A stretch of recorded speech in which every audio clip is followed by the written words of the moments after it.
Bienvenue dans notre méditation « Sa grâce nous suffit » qui a pour titre « Comment vaincre les critiques ». Selon mon ardent désir et mon espérance, je n'aurai honte de rien. Mais maintenant, comme toujours, Christ sera exalté dans mon corps avec une pleine assurance, soit par ma vie, soit par ma mort. Car pour moi, Christ est ma vie et la mort m'est un gain. Philippiens 1, versets 20 à 21.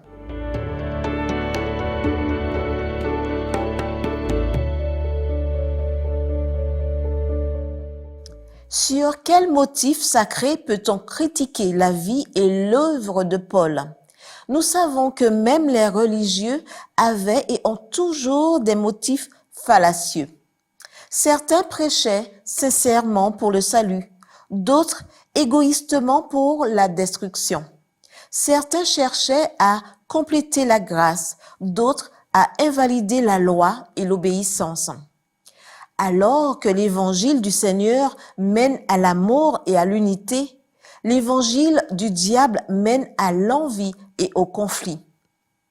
Le désir de Paul était de sauver les gens et de glorifier le Christ. Le but de ses détracteurs était de gagner des adeptes et de s'exalter.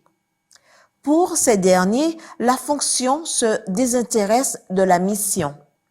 La critique déstabilise le détracteur plus que celui qui en est la cible. Comment peut-on se réjouir de ce genre de critique qui ne suit pas les traces de la Bible et qui cherche non pas à construire, mais à détruire? L'apôtre est clair.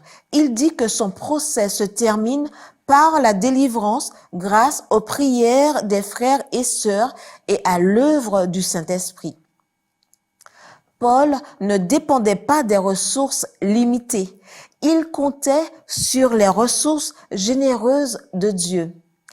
À cause de ces chaînes, le Christ a été reconnu. À cause des critiques qu'il a reçues, le Christ a été proclamé. Et à cause des crises auxquelles il a été confronté, le Christ a été magnifié.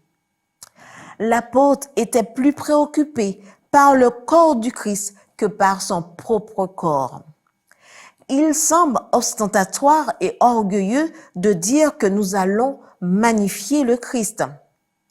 Lorsque les gens voient un croyant affronter les critiques et la crise avec sérénité et foi, alors le Christ est exalté et en ce sens magnifié. Un télescope rapproche les deux lointaines et un microscope nous permet de voir en grand les choses les plus petites. Un croyant comme celui-ci et dans ces circonstances permet aux autres de voir le Christ en plus grand et de plus près.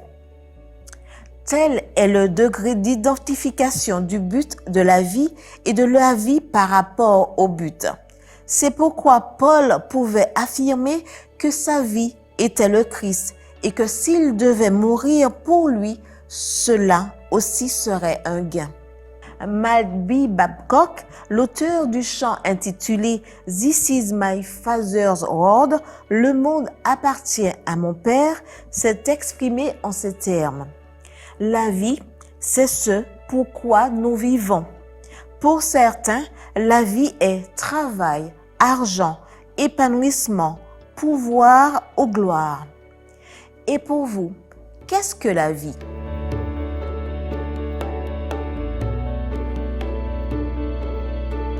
Nous savons ce qu'elle était pour Paul. Même face aux critiques et à la crise, vous pouvez maintenant compléter votre verset. Car pour moi, vivre, c'est... 3 points de suspension. Amen.